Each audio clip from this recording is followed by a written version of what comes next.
Hola, buenos días. Hoy vamos a hablar de la crisis financiera del lunes negro. Los integrantes del equipo son Luis Quijano, Juan Pablo Dobre, Junior Arellanes y Gabriela Salmón. El lunes negro fue una crisis financiera ocurrida el 19 de octubre de 1987, cuando la bolsa de valores de Estados Unidos sufrió una caída histórica. Ese día, el índice Dow Jones perdió un 22.6% en una sola jornada, la mayor caída porcentual diaria registrada. Ese fue un acontecimiento en el que tardaron muchos años en recuperarse. Contexto histórico. La década de 1980 con fuerte crecimiento económico, optimismo excesivo en los mercados, aumento acelerado del precio de las acciones, uso inicial de sistemas computarizados y de compra y venta, menor regulación tecnológica comparada con hoy. Más o menos fue cuando hubo una crisis que se cayó todo el mercado. Nadie se explicaba cómo, nadie supo por qué. Y pues se cayó y tardaron bastante tiempo en poder saber cómo reponerse a eso. Y mucha gente aprovechó o perdió también bastante dinero con esto que pasó. Valoración del mercado, porque muchas acciones valían más de lo que justificaban sus fundamentos. O sea, muchas acciones estaban sobrevaloradas. En realidad no tenían las cosas para respaldar el valor que se les estaba dando. Segundo, la incertidumbre económica. O sea, que existía una preocupación muy real porque la inflación se fuera al cielo, las tasas de interés crecían enormemente y que hubiera un déficit comercial que no balanceara la inflación. Tercero, el program trading, que eran computadoras que vendían básicamente automáticamente las acciones cuando el mercado bajaba, y pues eso aceleró muchísimo la caída del lunes negro porque apenas bajaba un poquito, todas las computadoras vendían así rapidísimo. Entonces pues ya no había nada, no había acciones que se quedaran mal. Y luego el pánico conectivo, pues que apenas los inversionistas vieron que todo el mundo estaba vendiendo, pues ellos se sumaron al tren y empezaron a vender por miedo. Entonces se hizo un efecto dominó que mientras más gente se asustaba, más gente vendía. Y eso provocaba que más gente se asustara y más gente vendiera. Luego el desarrollo de la crisis fue que ocurrió en el 19 de octubre de 1987. Dow Jones cayó 22.6% y pues hubieron ventas masivas desde la apertura del mercado porque no había suficientes compradores. Y pues las bolsas, hasta las bolsas internacionales se contagiaron. O sea, tanta incertidumbre y tanto miedo llegó a afectar a todos los mercados. Consecuencias hubieron muchas económicas, hubieron pérdidas millonarias para los inversionistas, caída en la riqueza financiera general, y había muchísimo menor confianza en la bolsa, la gente ya no quería invertir. Y financieras, pues había mucha mayor conciencia del riesgo sistémico, se revisó el uso de tecnología en los mercados financieros, y pues la Reserva Federal tuvo que intervenir para dar liquidez, porque si no, pues se iba a hacer un rollo mucho más grande. Y luego, las regulaciones derivadas. Primero, los circuit breakers. Después de la crisis se implementaron pausas automáticas en la bolsa para que los índices no bajaran tan bruscamente en poquito tiempo. O sea, que no bajaran tan de golpe.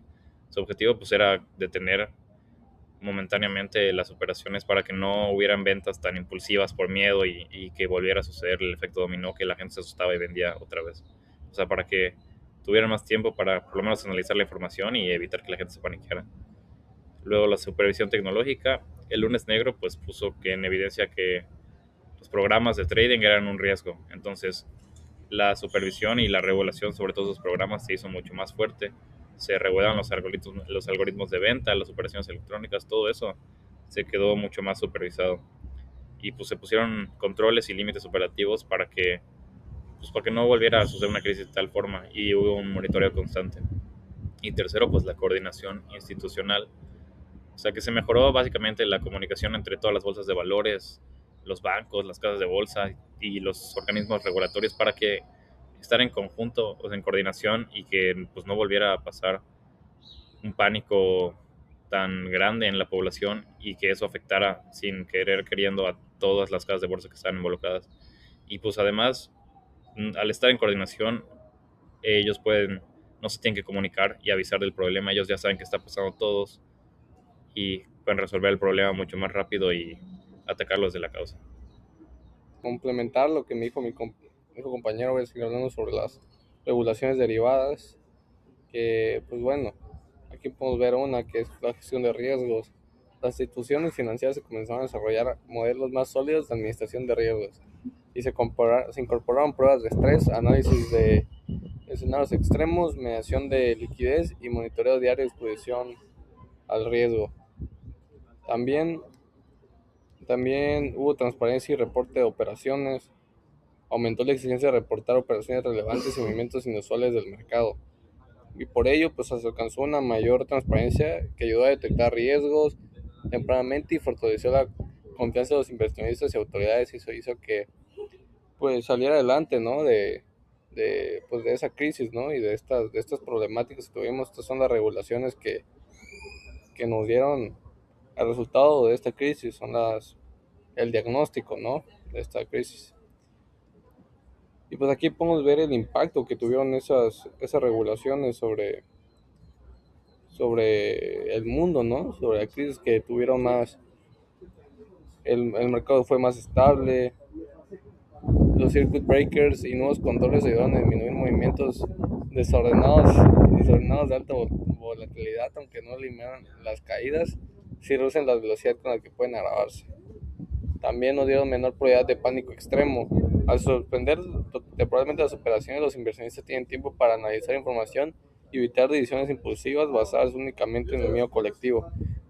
Esto es muy importante porque recordamos que el lunes negro pues fue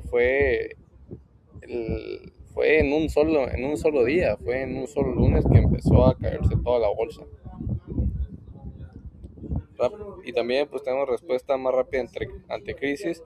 La coordinación entre bolsas, bancos centrales y reguladores permite actuar con mayor rapidez mediante liquidez, ajustes operativos o comunicación estratégica al mercado. También tenemos mayor protección al inversionista, una supervisión más estricta y mayor transparencia reducen ciertas prácticas abusivas y mejoran la confianza de inversionistas pequeños e institucionales. Esto fue uno de los impactos que tuvieron las regulaciones a partir del lunes negro. La relación que el lunes negro tuvo con la ética regulación fue cómo esta crisis mostró que la innovación sin límites puede generar riesgos graves y cómo la ética financiera exige responsabilidad, transparencia y protección del sistema y del usuario. El evento mostró cómo las decisiones dentro del mercado eran tomadas con el fin de maximizar ganancias a corto plazo sin considerar las consecuencias que éstas podían llegar a tener en un futuro. El enfoque de la nueva regulación fue supervisión del trading automatizado, mayor transparencia en las operaciones para no solo tener tranquilidad tú como usuario, sino que también el sistema pueda funcionar de manera más eficiente, y coordinación más clara entre instituciones. Una comunicación clara es clave. Mejor gestión de riesgos claramente fue el más importante. El lunes negro fue una crisis causada por sobrevaloración, ventas automatizadas y miedo colectivo. Este evento, aunque fue catastrófico, ayudó al final porque no solo se implementaron herramientas que hasta el día de hoy siguen siendo base en el sistema, pero también nos dejó enseñanzas como que los mercados necesitan regulación sólida, supervisión constante y conducta ética. Sin embargo, también dejó claro que la regulación por sí sola no es suficiente y depende del comportamiento de los participantes.